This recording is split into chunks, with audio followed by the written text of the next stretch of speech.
Hi friends, నేను మీ జగదీష్ని. మేము మాది పైలపేట గ్రామం, చీపురుపల్లి మండలం, విజయనగరం జిల్లా. మాకు 2018లో జేసీబీలు ఉండేవి, అలాగే వేరే మిషన్లు ఉండేవి. మేము ఆన్లైన్ లో చూసి, ఇన్స్టాగ్రామ్ లో చూసి బుల్ కంపెనీ మిషన్ ని విజిట్ చేసాము. విజిట్ చేశాక అనకాపల్లి వెళ్ళి డెమోకి బండి కూడా చూసాం.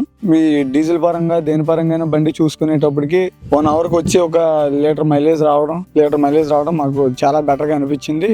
ఒక 8 hours చేస్తే ఒక 800, ఒక 9 hours చేస్తే ఒక 900 మిగిలితే సేవ్ అవుతుంది. కాబట్టి మనకు ఆపరేటర్ శాలరీ సేవ్ అయినట్టు. అలాగే ఇంజిన్ పరంగా వచ్చేటప్పటికి కిర్లోస్కర్ ఇంజిన్ మనకు వాటర్ పరంగా లేదా ఒక బురదలో అయినా దేంట్లో వెళ్ళినా డ్యామేజ్ అవ్వదు. అదే వేరే బళ్ళుతో పోల్చుకుంటే అవి ఒక 5 బకెట్లు వేస్తే ఈ బండికి వచ్చేటప్పటికి ఒక 3 buckets or 4 buckets వేస్తే లోడ్ కంప్లీట్ అయిపోద్ది. మేము బుల్తో హ్యాపీగా ఉన్నాం. ఇంకా మిషన్ తీసుకోలేని ప్లానింగ్ ఏదైనా ఉంటే మళ్ళీ బుల్లే తీసుకుంటాం. అలాగే మీకు కూడా తీసుకోలేని ప్లానింగ్ ఏదైనా ఉంటే బుల్ తీసుకోండి, చాలా బాగుంది.